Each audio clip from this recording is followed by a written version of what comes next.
Booyah. Booyah. All right, we're back again, guys. How you doing? My name is Tim Black. I'm back. Yeah, we just had like crazy problems. We did a couple reboots, ran a couple fixes, and hopefully this is a little bit better than it was last time. I really don't know. I don't know. That's not very confident, is it? I tell you, man, it's just crazy. Looks okay here. And look, if it's not okay, I'm going to upload a version of it onto the internets. So anyway, if you're tuning in, let me check with my people. I'm sorry, guys. Layovers been rough. It's been rough, man. I check with Facebook and make sure Facebook can hear anyone. You know, just for fun. I see George is in the house. I see Jessica and Anita. I see Levi's in the house and Dolores is in the house. Davis and Robert. What's up, James? I'm back, Matt. What's up? What's up, Billy? Terry and Nikki and Rose Wade watching as long as I can before pain meds kick in. I feel you, Rose.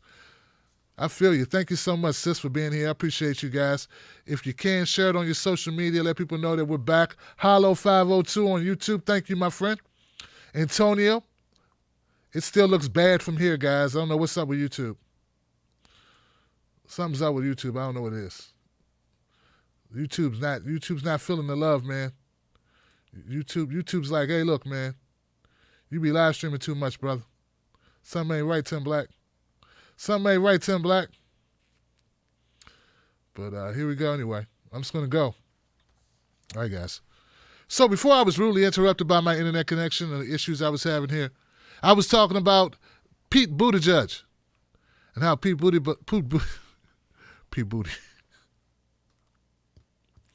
And that's part of the problem with Pete Buttigieg.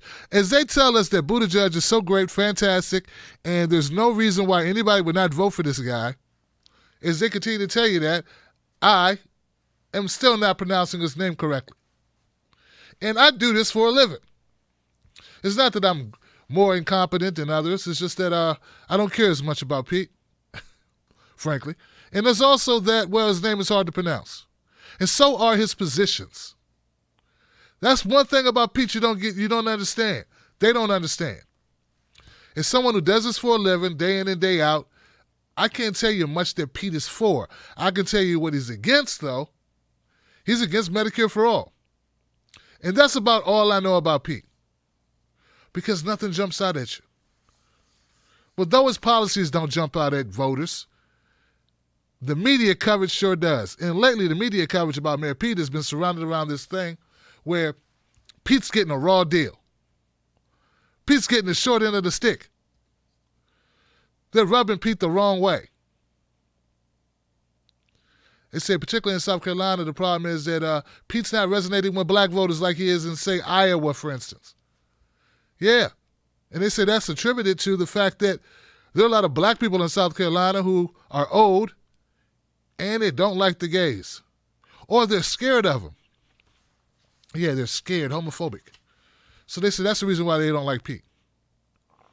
So anyway, and look, now, when I first heard this, I was kind of floored. Now, I know people have been saying that this is the running, like, cliche about black folks in South Carolina, that they just don't like gay folks, and that's the problem, or guys that live with their husbands or something like that. But today, when I was on the Rising with Crystal and Saga, Crystal told me about James Clyburn. And she said that James Clyburn was the person who started this narrative. He's the one who went on, the first one to go on TV and say that's the reason why Pete's not doing well in South Carolina. Well, folks, I dug up that clip. It's not old. It's only a couple days old. If you haven't seen it, here it is. James Clyburn throwing all of black South Carolina, his constituency, under the bus. Check it out.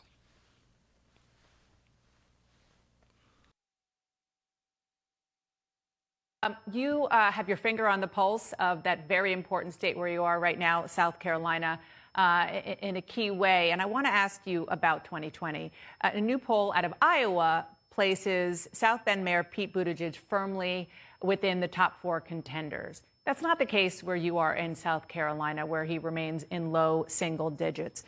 A local South Carolina paper obtained a memo from inside the campaign, the Buttigieg campaign, detailing a focus group with black voters, some of whom didn't like that he was living with his husband. And the report concluded that, quote, being gay was a barrier for these voters. Is Mayor Buttigieg's struggle with black voters in your state of South Carolina because he's gay? Well, that's a generational issue. I know of a lot of people my age who feel that way. But I will say this, Dana, my own grandson, who is 25 years old, that guy is a big Buttigieg guy. And of course, he does it because he believes in the guy, not because he's gay. My grandson. But for older African Americans, it is an issue? I'm sorry? Are you saying for older African Americans, it is an issue? Yes, it is. There's no question about that. I'm not going to sit here and tell you otherwise, because I think everybody knows that's an issue. But I'm saying it's an issue not the way it used to be. My own grandson is very much for him. He is a paid staffer working on the campaign, working on the campuses of HBCUs throughout South Carolina. And so he doesn't care what anybody my age thinks. Thank you.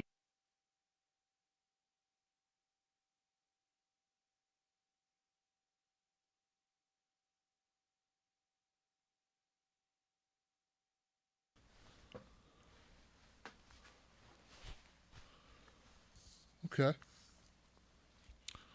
Okay, so Clapburn, you heard him there in that comment.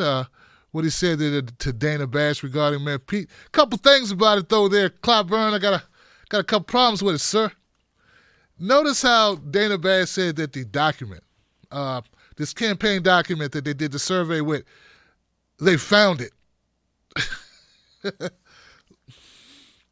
Yeah, they found it, guys. Whenever you hear one of these campaigns or you hear these people reporting saying, oh, well, we found this document, we have obtained, that's it, we've obtained this document. That's just the campaign saying, hey, let's own the narrative about this, and let's give this document to, let's give the document to the news and let the press put out this narrative that they want them to put out. And it wouldn't be too crazy for Pete to be down. Check this out. Now, this is my theory, and I want people to really think about what I'm saying and think about it with a level head. Is it possible? Is it possible that Mayor Pete's not doing so well in South Carolina? Just not doing well because people don't know him? Maybe he doesn't resonate, okay? It's just possible. Is it also possible that Pete wants to raise as much money as possible because he's had his hand out to every special interest group, all the big money donors for the entire time, right? So there's no money he won't turn down. But getting money is contingent upon people believing that you'll actually do well. No one wants to bet on a bum horse. Back to South Carolina. So you're doing bad in South Carolina. Things don't look too good for you. The blacks are not embracing your Abercrombie and Fitch ways, your special edition Urban Outfitters, your Dockers khakis, your awkward stance where you don't know what to do with your hands. All of that. Your monotonous tone, monotone voice, all of it. Is it possible that one way that you get out in front of that is that you make the narrative about your sexual orientation by crafting a survey that asks ambiguous questions like, well, do you think America's ready for a gay president? And you word your questions in such a way that the people asking are like, well, I'm not sure about that. I don't know. Or what do you think about the president being married to a guy? I don't know about that either, man. That sounds kind of crazy. Two presidents or two first men, or what is this? And you turn that around and then you make it seem like that means they wouldn't vote for Pete. Is it possible all this is done to just spin the narrative, to cover up for Pete, who's not doing well with black folks? I just want you to keep that in the back of your head because, see, none of the commentators are actually saying this. They're just quickly jumping on the side of Clyburn. Now, also, let's look at Clyburn for a second. Clyburn says that the older black folks in South Carolina are afraid of the gays. Okay? I don't know if that's true or not, but I know that Clyburn is 79 years old. Would you be one of those people, Clyburn? I'm sure James Clyburn would say, no, I'm different, even though he didn't say it right here. So Clyburn's different, but his constituency is not different. But he's a man of the people, you'd say. Well, if he's a man of the people, why are all the people homophobic and he's not? See, it doesn't really compute. Once again, what computes to me, what makes sense to me, is just Pete has nothing that resonates with the black people that he's talking to. He doesn't speak the language. He doesn't have any of the tonality, any of the coolness, any of the relatability, none of it. He has no stories. He has nothing to give. Also, one more piece. When Clyburn talks about his grandson, he says grandson is younger, and his grandson likes Pete. He likes Pete so much because he believes in Pete. To do what? What has Pete done for you to believe in him? Because he went to school? That's all Pete's really done. He went to school and served as in the reserves in Afghanistan or something. He's a mayor of a town where there's all types of problem with the police. It's a town that's 37% black, but only 2% black police officers. And the first police chief in the history of the town, Pete fires the guy because the black police chief wants to fire racist cops who he caught on radio making racist comments about the citizens of South Bend. Instead of firing the racist cops, Pete fires the chief for finding out they were racist cops. I'm not making this up. Then we got the whole issue of Pete gentrifying and getting rid of public housing to make way for gentrified new housing that would accommodate white yuppies who come to the area. This is all a problem. But I'm not saying most of the people in South Carolina know about these issues with Pete. See, that's the other thing. Like people want it to be about the police and Mayor Pete's relationship with black folks in South Bend, which is not good. I've seen footage and I've read videos of black people who didn't even know that Pete was their mayor. They never see the guy until he started running, which is sort of familiar statement about a lot of politicians who all of a sudden run for office who you never see. The point is this, guys. People want to make it always about some other issue besides the candidate, particularly when you're a media darling like Pete Buttigieg. They want it to be about the people having some type of neurosis, some type of fear. Could it just be that Pete is not good with the blacks? Or the Latinos. He's not doing well with Latinos either. No one brings it up, though, because it's not a running negative stereotype about black people. I want to play a clip for you about Pete, as Pete has asked these questions himself. Check this out. You have your finger on the pulse of that very important state where you are right now, South Carolina, in a key way. And I want Pete, I want to ask you about something that Julian Castro said earlier today. He was asked about your polling numbers among African Americans, and he said that you have to look at your record in South Bend. He said that you have a bad record with African Americans. What's your response to that? That's false. Look, our city has had a lot of challenges, but the black voters who know me best returned me to office and supported me more the second time around than the first. And I would be happy to walk him around South Bend and introduce him to folks if he wants to learn more about how we tackle these really tough issues. I mean, we've got major challenges, as diverse communities do, around policing, around economic inequality, but they're not going to be made better by being used as a political football. These are community challenges that we're facing together.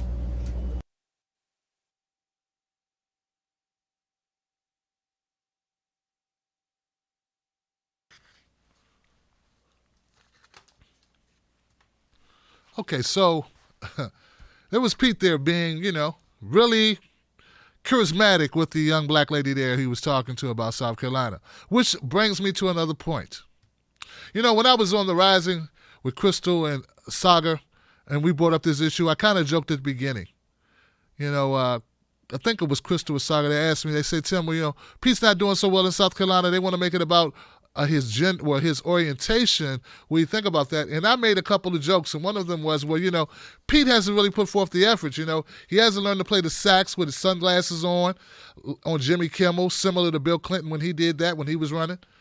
He hasn't, done anything. He hasn't put hot sauce in his purse like Hillary Clinton when she was running. He's done nothing to ingratiate himself, including that clip where it's at a Pete rally and they're trying to get everybody to do a line dance as Pete comes out. It was offbeat. It was horrendous. Cringe is what they call it. Now, people looked at that. Some people, they said, Tim, that's, why are you making so much fun? I'm making fun, but I'm also making a point. Look, if you are trying to make yourself comfortable or make people accept you from another community, it'd be good if you lead with something that you have in common. It's not just pandering. It's also, like, pandering's a bad word for it when it's done insincerely, right? But when you try to share an experience with someone and say, hey, these are things that we share in common, that's when you become more relatable, and that makes people like you. But see, I believe that if Pete was good at being relatable to black people, as he should be relatable to all people, on where those people are and who those people are, that's the strength of a good politician. See, a lot of people got caught up in Pete in the way he can speak 5 languages. But he doesn't speak poor. He doesn't speak lower middle class. He doesn't speak populist. He doesn't speak the street. He doesn't speak the hood. He doesn't speak the barrio. He speaks nothing of the people who he's trying to attract. What he does speak to are affluent white males and white females and people in the LGBTQ community. That's who Pete speaks to.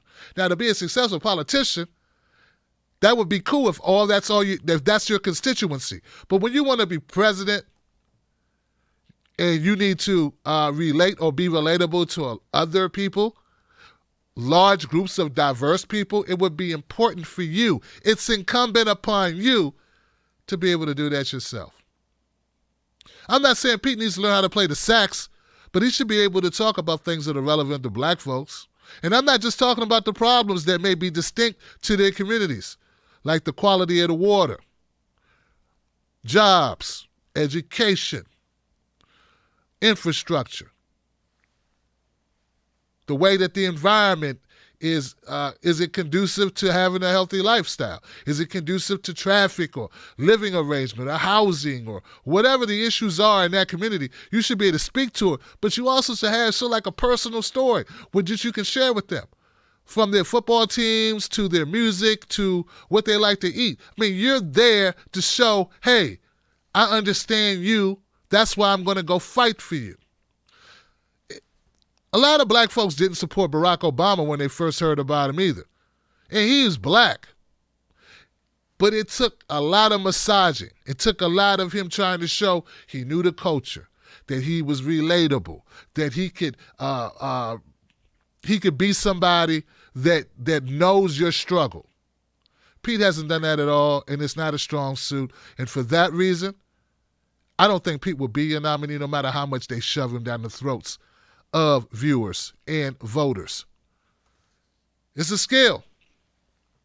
And frankly, it's a skill a lot of white guys don't have, man. They don't live in black communities. They're not around a lot of black or Latinos. Not in a entertainment way, not in a leisurely way. And some of the black folks and Latinos they're around are too busy trying to assimilate to be like them. So they don't really have the interaction with down-home regular folks. That's a problem. I've seen it in the Republican Party, and it's also in the Democratic Party. He can't be your nominee if he can't make people feel comfortable with him. You can make that about his orientation if you want to, but at the end of the day, if he's not able to do that and that's your nominee, say hello to 4 more years of Trump, Johnson. Yeah, I'm just tired of the narrative, man. It's like this a cop-out. It's a cop-out, I'm black, so yeah, you got to try to, what you going to do? Be relatable. What you going to do? You going to change? You going to change your orientation? No. So it's on Pete to make people feel comfortable with him. Oh, one last point. I'm not saying that there aren't some people out to hang up about orientation, but it's like anything else, y'all. Once people think you are fighting for them, they'll fight for you. I know. People do it for me all the time. Once people know you're in their corner, they'll be in your corner. And they don't much care what you look like, where you grew up, or who you sleep with. But they got to know that first. Pete and his group, his camp, want it the other way around. That ain't how politics works. It ain't how community works. And it damn sure ain't the way life works. All right. I'm done with you. Next. Now, we talked about Pete. Another thing's going on right now that you may not have heard about. It's the Tim Black Show. Become a member of the Tim Black Show. The Tim Black Wolf Pack is on Patreon. It's also on YouTube and Facebook. Though my Facebook Wolf Pack, I don't know what's up with Facebook. I don't know what they're doing. Probably me not doing something right. But I want you guys to know. Go to TimBlackTV.com. The website is up and running. And you can find pretty much everything there at the TimBlackTV.com site. We want to take ownership away from these social media sites and put it in-house. Because, frankly, I'm your guy, not these sites. You come to watch the Tim Black Show, not Tim Black on Facebook. So go to TimBlackTV.com, register in that way. We can keep up with one another. So become a member of the Tim Black Wolf Pack for at least $5 a month. You get a lot of free, cool stuff. And, yeah, that's what we do, Johnson. Yeah. Now, let's talk about the polls. Now, whenever I talk about the polls, I try to preface it with a little bit of a reality check. Let's just clear out the cobwebs about polls. Let's clear the air. Let's speak in a way so people get it. The polls that they are doing right now, very rarely do they talk to everyone. In fact, they never talk to everyone. That's why it's called a poll. It's called a sample size. They take 300 people, they talk to them, they ask them some questions about a defined list of people, and you get to choose from that defined list of people. Those people who make those choices then become the features in their poll. So polls are only as good or only as far-reaching or reliable as the people that are polled. What are you getting at, Tim? Make it simple and plain. Okay, I will, Johnson. These polls that you've been looking at don't include anybody except likely voters from the Democratic Party. They don't include Republicans, independents, or people who are disaffected who usually don't vote. It doesn't include new voters. It doesn't include people who didn't vote last time. It includes only people who voted before, and then only a very, very, very, very, very tiny sample of that. I try to make this clear to some people that I've had disagreements with. They don't want to hear it because to them, the polls are everything, particularly when they say what they want them to say. But that's the reality of polls. So let's recap. Polls are only as good as the sample, only as good as the people that you poll. And the polls that you've been hearing from Morning Consult to CNN's polls to anybody's polls you've been checking out, they have been usually, typically, unless otherwise stated, they are from likely Democratic voters, not from independents, which certain candidates do very well with independents, such as Bernie Sanders, which also happens to be the largest voting bloc in America. And it doesn't include new voters, which some candidates do better with, such as Bernie Sanders with younger voters, and disaffected voters who didn't vote last time because they were so pissed about their options. Now that we're up to speed, let's keep it moving.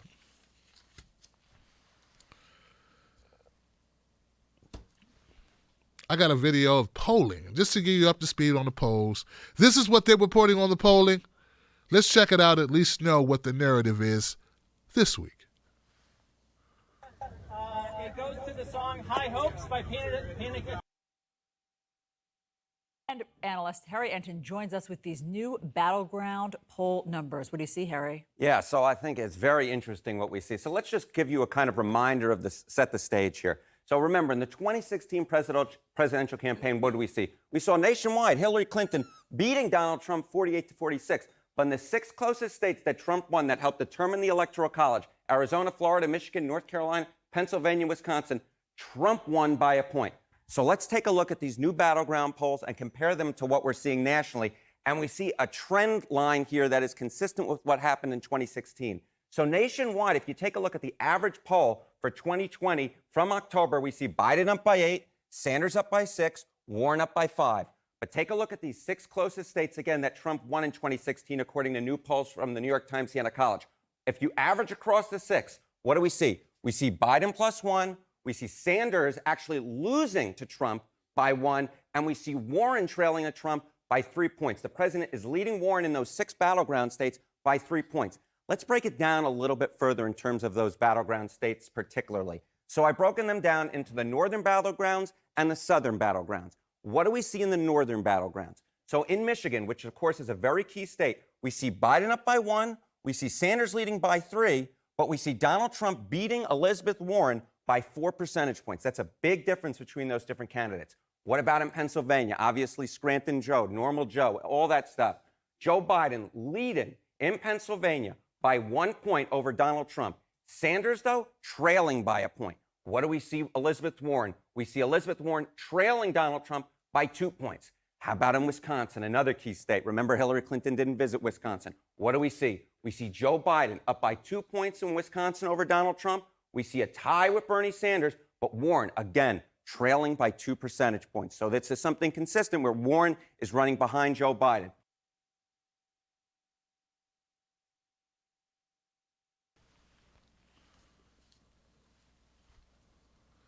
Wow.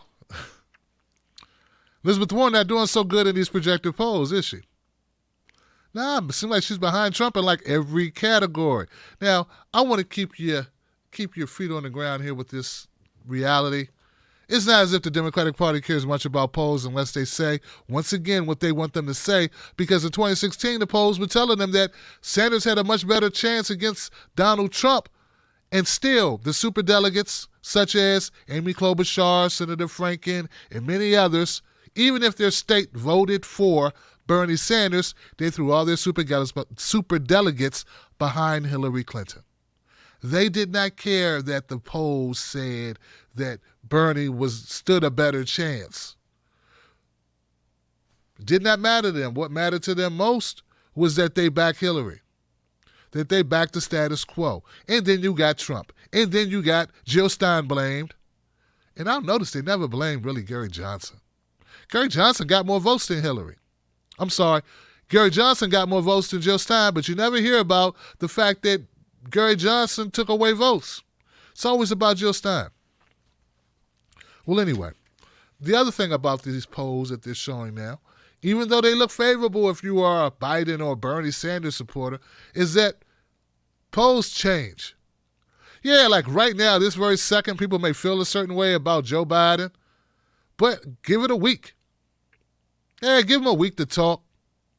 Give him a week to go out there and say something stupid, swallow his tongue, have his eye pop out on stage, and this could all change because polls are nothing but snapshots in time, ladies and gentlemen.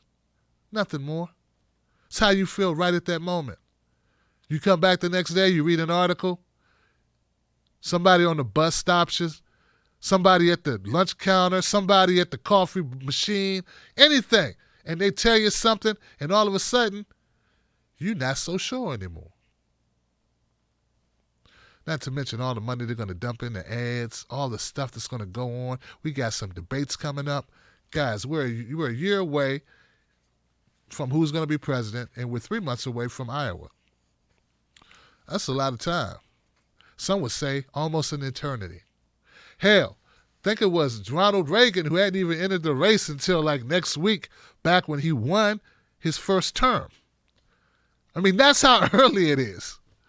He wasn't even in the race until now. He just started and he won. Not only did he win his primary, he won the general election as well. So everything is with a grain of salt.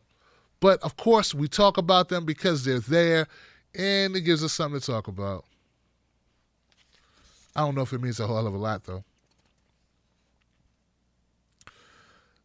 There was a Fox poll from July, the last high-quality national poll to show anything but a Warren lead, and most recent polls have shown a narrowing of how the three leading Democratic candidates run against Trump.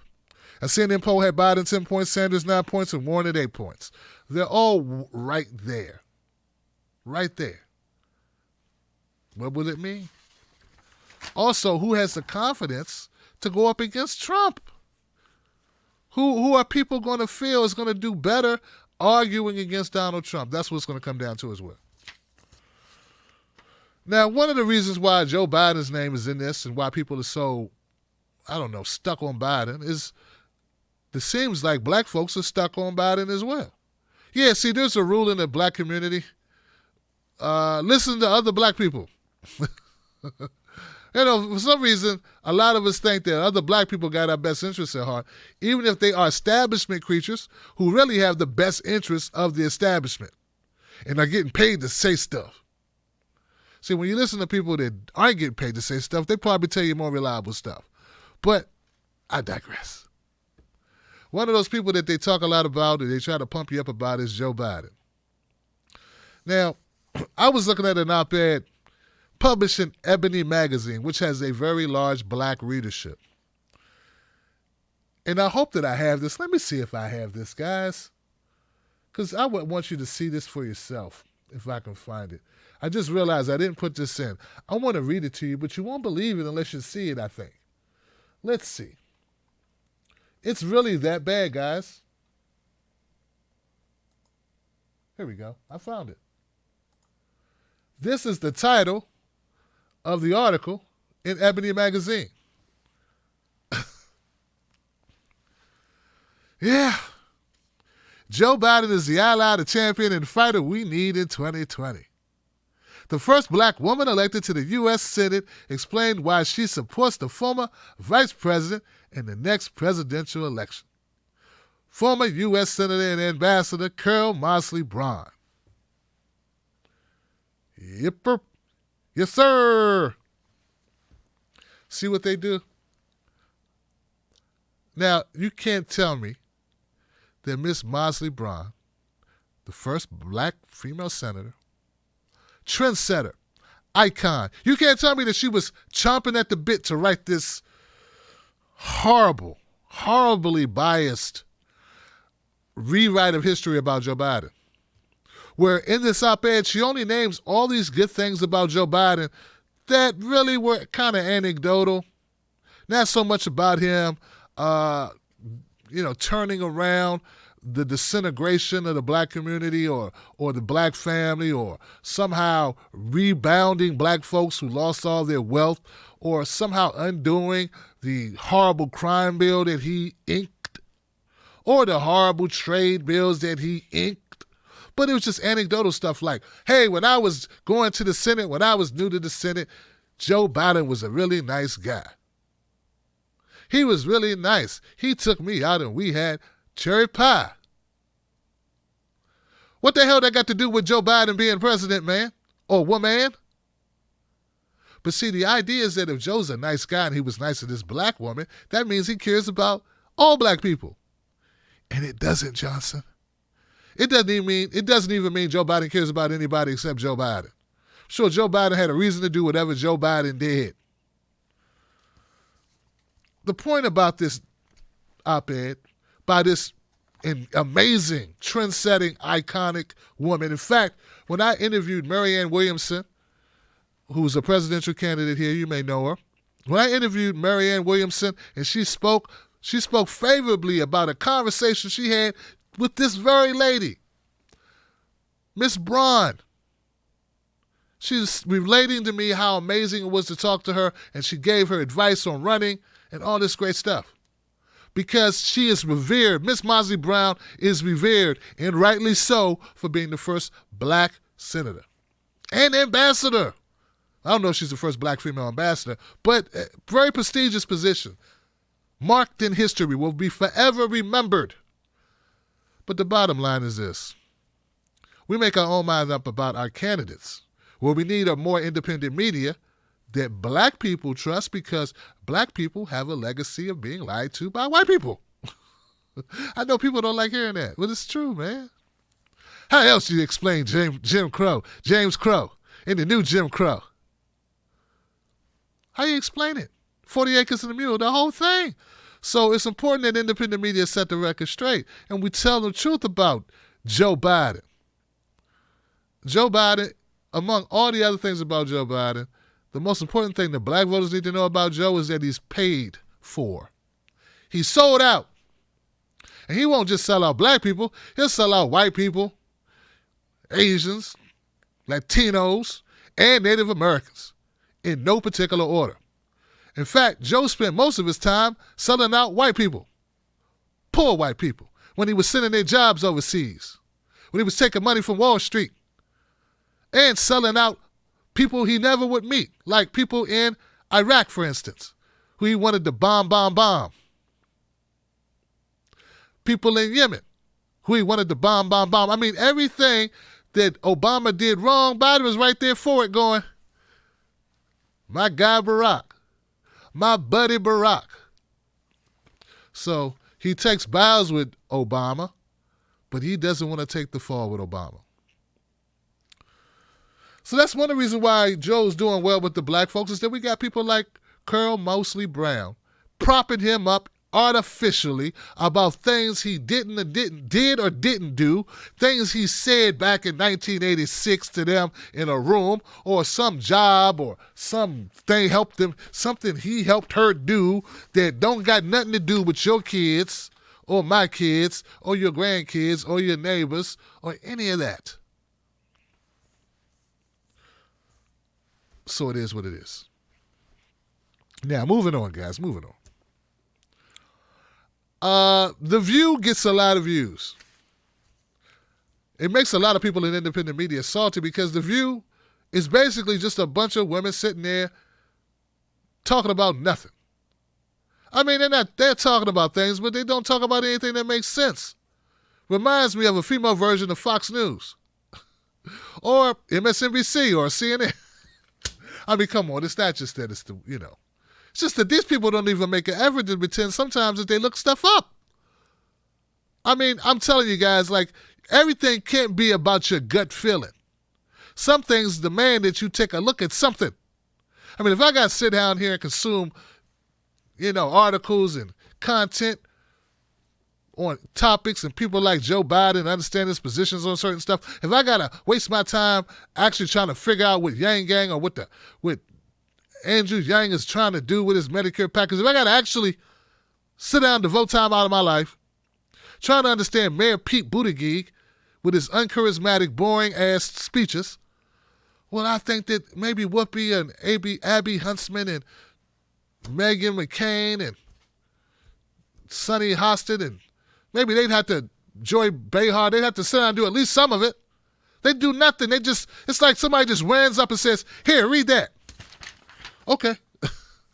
I'm not even sure they prepped the night before. They just read this. Okay. To my point, here goes a clip of The View. To that point, here goes a clip from The View yesterday where they talked about Beto dropping out, amongst other things. Here we go.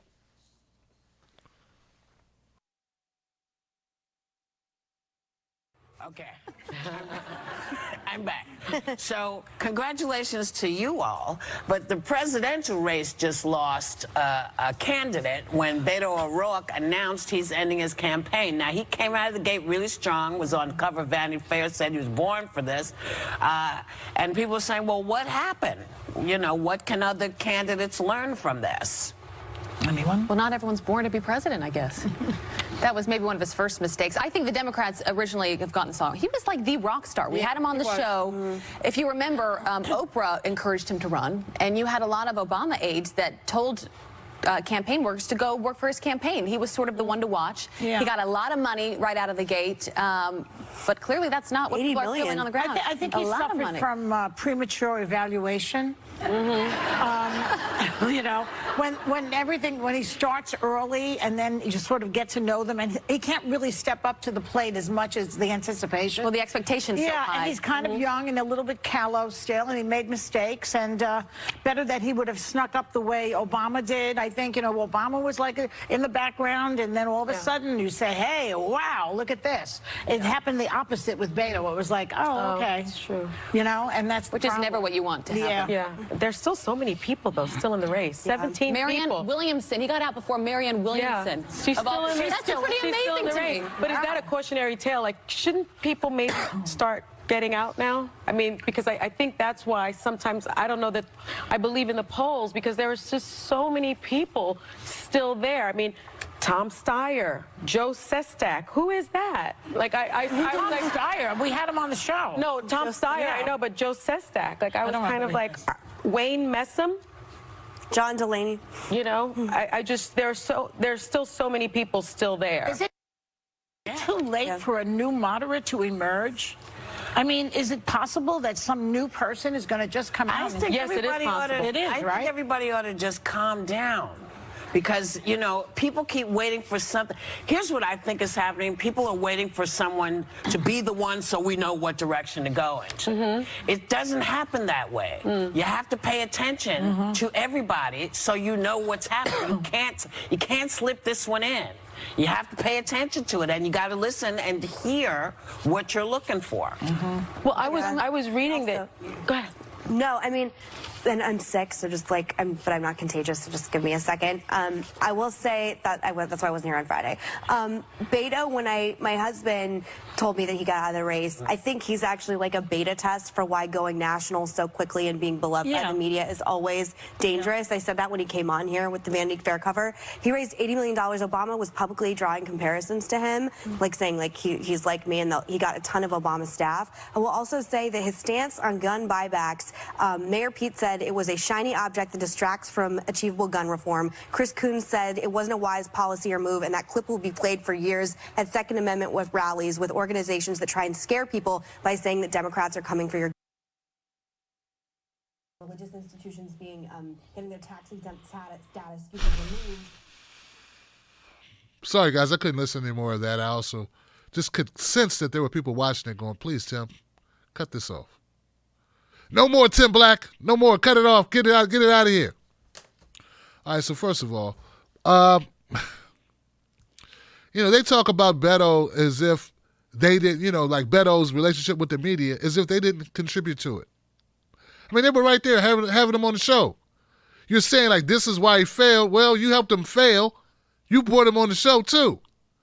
Just admit you have no control over anything that happens on this show.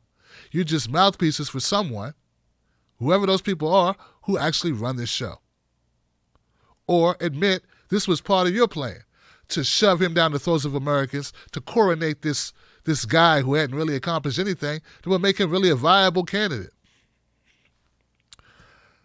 Joy Behar talked about, Beto started out early and finished late or finished early.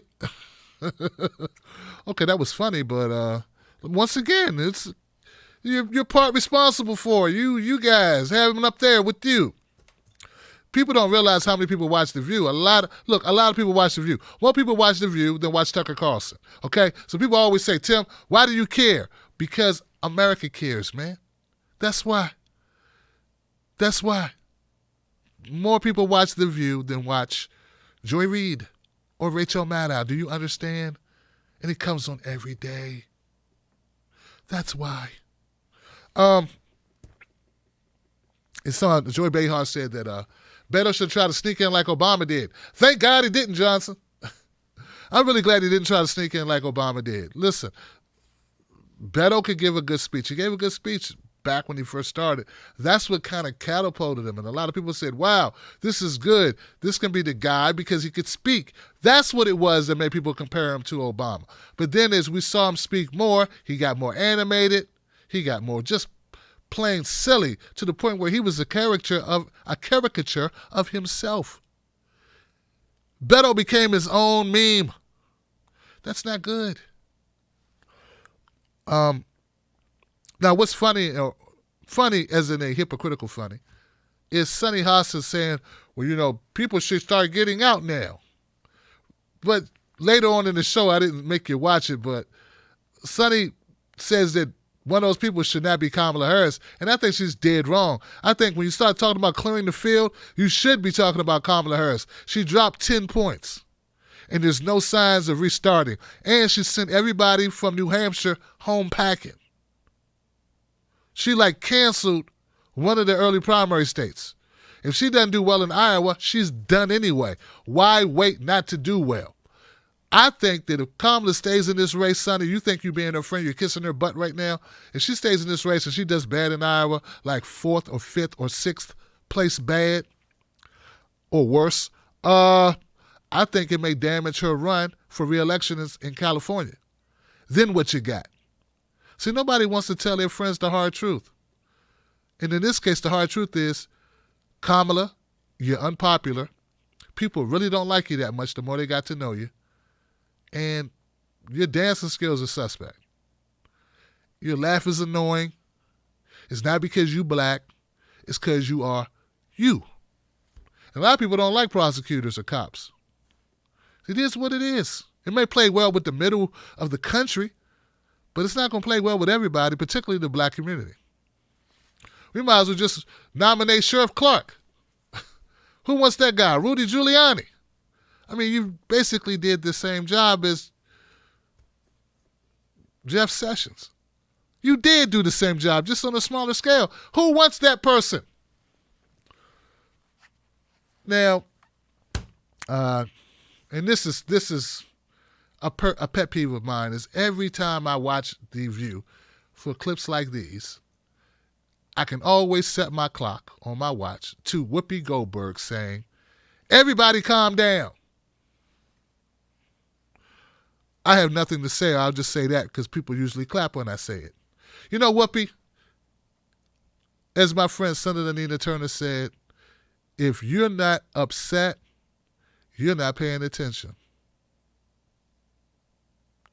Everyone should be upset right now. Whoopi's not upset because her money's right. That's another quote. Quote this. If you're not upset, you're not paying attention. But if your money's right, you ain't got a reason to pay attention. That would be Whoopi Goldberg and the whole staff up there just talking, and they're not connected viscerally, emotionally to any of this stuff. Megan's the only one who really gives a crap, and that's because her broke-ass boyfriend or whatever keeps drinking these Jack Daniels and shooting at some birds or something. I don't know what they're doing. Something stupid like that, something rednecky. You know what I'm saying? And he cares because he wants his guns or something. But you don't really, they're doing what? They don't care, man. Look, they're the 1%. They don't care like we do. All right. They just don't care, man. That's why they can talk up there. It's just gossip. It's just, it's like they're talking about who's dating who in Hollywood. You know? That's why they so seamlessly transition to that. You might as well have Wendy Williams talking to candidates. All right. Speaking of candidates, here's a candidate I haven't talked about lately, Tulsi Gabbard. Now, yes, there was a firestorm about Tulsi Gabbard. The conversation was everywhere. Is Tulsi Gabbard going to run again for Congress in Hawaii? Is she not? Is Tulsi Gabbard a Russian asset? Is Tulsi Gabbard a bot? Well, I saw her in person, so she can't be a bot. Is Tulsi Gabbard Vladimir Putin's confidant? What is Tulsi Gabbard? All these things are happening, right? Then there was this whole thing about her healthcare plan, all this stuff. At the end of the day, Tulsi Gabbard did something very recently that should be talked about. She officially filed for the New Hampshire primary. Yeah, she officially filed. She's running in New Hampshire. Something Kamala isn't doing. Kamala filed, but she's not running. She's got no people there. She's basically doing, Hillary Clinton, Wisconsin deal. But Tulsi Gabbard is actually campaigning and fighting in New Hampshire. To that end, here goes a video of Tulsi Gabbard in New Hampshire riling up the base. We have drugs that are far more dangerous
Well, this is the type of Tulsi Gabbard we need to see.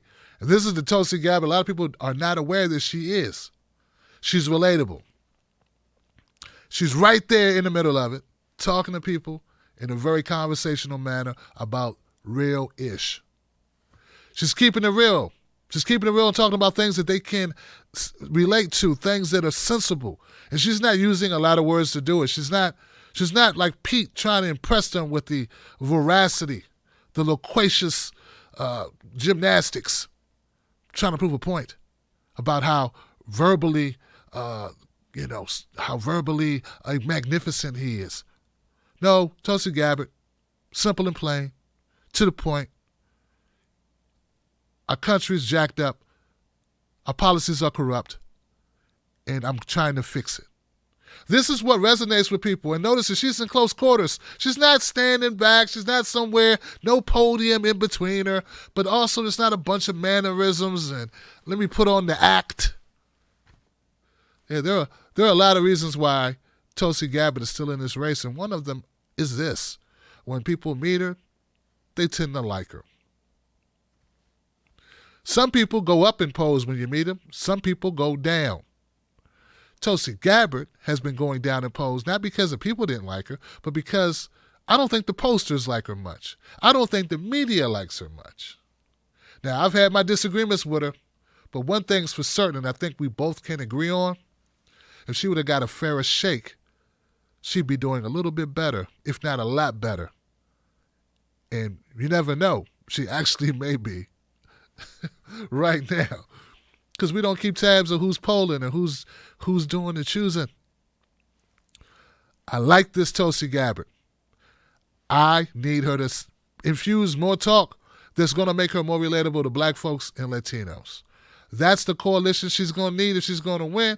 And if you're not going to do that, if people are going to discount it and say it doesn't matter, they're not playing in reality, because in the reality, Democratic Party, if you're going to win the nomination, you got to get blacks and Latinos, minorities to vote for you. It's just how it is. All right. Good luck to you, Tulsi. I want to see you do more. I want to see you go further. But I'm biased. I like candidates who keep it real. All right, guys. Now, go ahead and put a super chat in if you got something to say that you want me to repeat to the audience. Tomorrow, I will be uploading video clips from this show and yesterday's show. I am behind schedule, but I will get on it.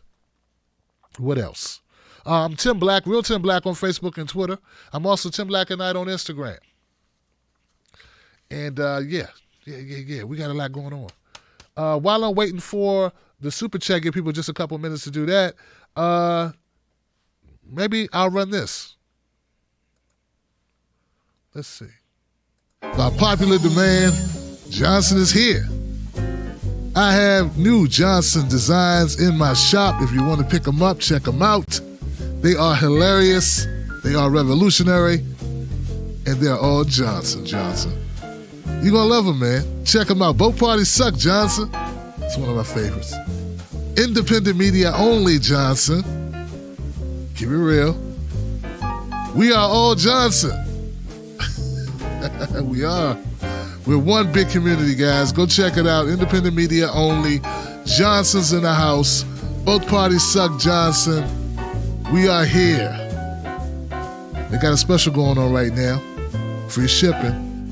Get it today. Wolfpack.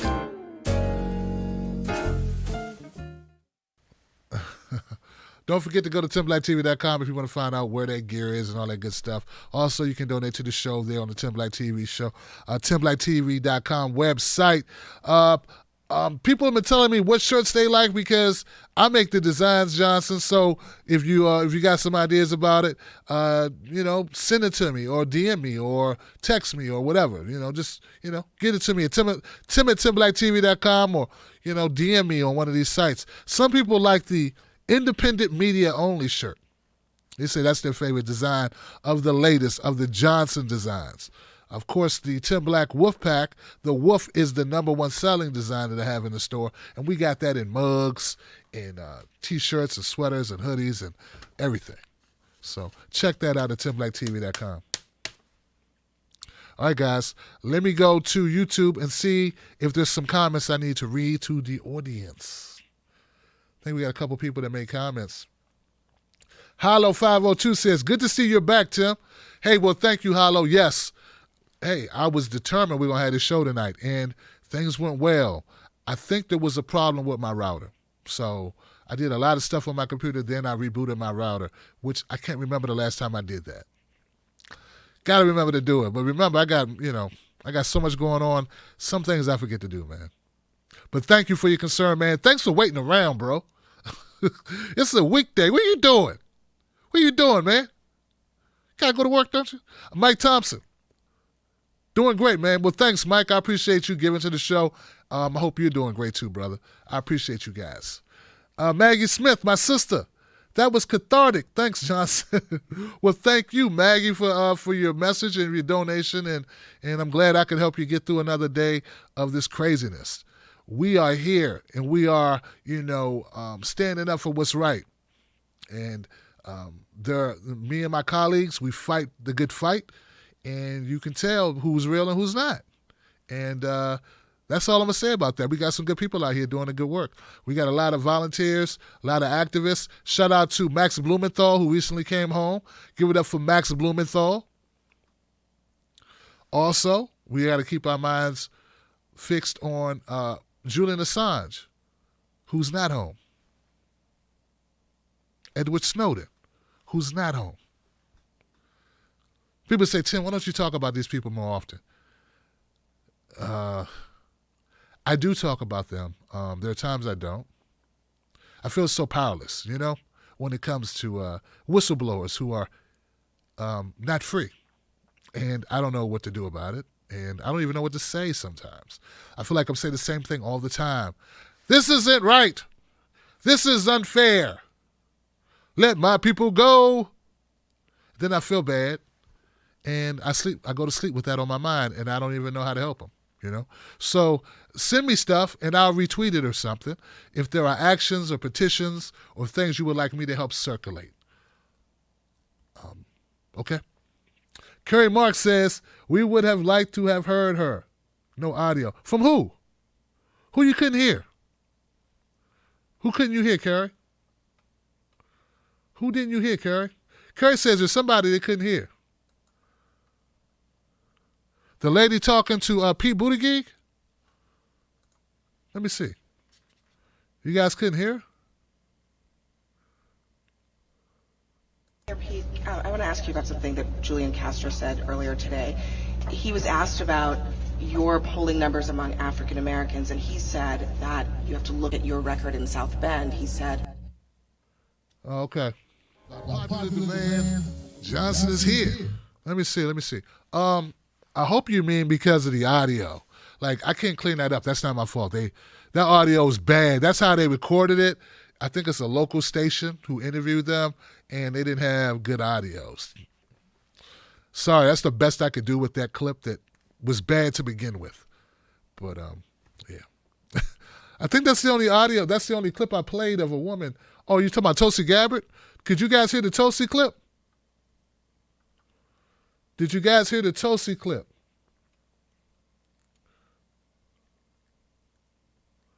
We couldn't hear Tulsi. Well, damn it. Let me go see. Hold on, guys. Let's see. We have drugs that are far more dangerous and addictive than OxyContin still being approved by the FDA.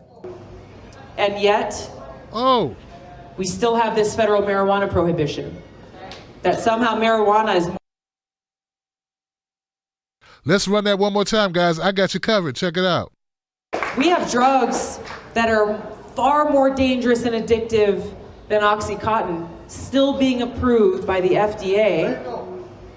And yet, we still have this federal marijuana prohibition. That somehow marijuana is more dangerous than these other drugs. It comes down to money. It comes down to money and that big influence of money in politics, where you have lobbyists dangling PAC checks in front of politicians saying, hey, come and scratch my back and here's a check for your next campaign. This is where we need those reforms to stop PAC contributions from all these politicians. We've got to close the revolving door where a member of Congress can sit as a chair of a committee that has jurisdiction over these companies, and then all of a sudden say, hey, you know what, we passed the bill, I'm going to resign as a member of Congress and then get a $3 million a year job working for these very same companies. This is the reality of what's happening. This is why members of Congress should never allowed to go and be lobbyists for any special interest group or corporation.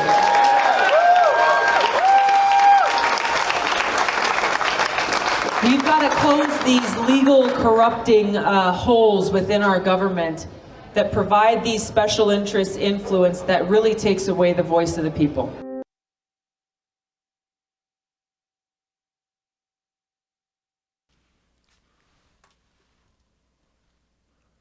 All right. Now, I hope that was a little bit better. Chelsea Manning. You're right. You're right about Chelsea Manning. I hope you guys were able to hear it that time, guys. I'm so sorry about that, and I'm glad someone said that in my chat because that's an easy fix, and it's a button. Each video, I got to click a button for each video to play. It's weird. But, yes, you're welcome. Thank you, Kerry Mark. I'm glad you said something. Gosh. Yeah. We work together, you know what I mean? So thank you so much for that. Anybody else? Any other questions? Any other comments I need to read? Make sure people... Torchlight Fox, thank you for giving to the show. I appreciate you for supporting this. This was a janky show tonight. We had problems with the router. Then we had problem with the audio. We had issues. But you know what? We got through it together as a team. We are a community. Become a member of the Tim Black Wolfpack. We fight for one another. And I love you guys. I will see you tomorrow. Video content on the YouTube channel. Please come check it out. Shout out to everyone who contributes to the show. You guys are amazing. Thank you for letting me do what I do, helping me do what I do. I couldn't do it without you. Make no doubt about that. And we're going to be doing some great things all the way up to 2020. Wolfpack. Peace.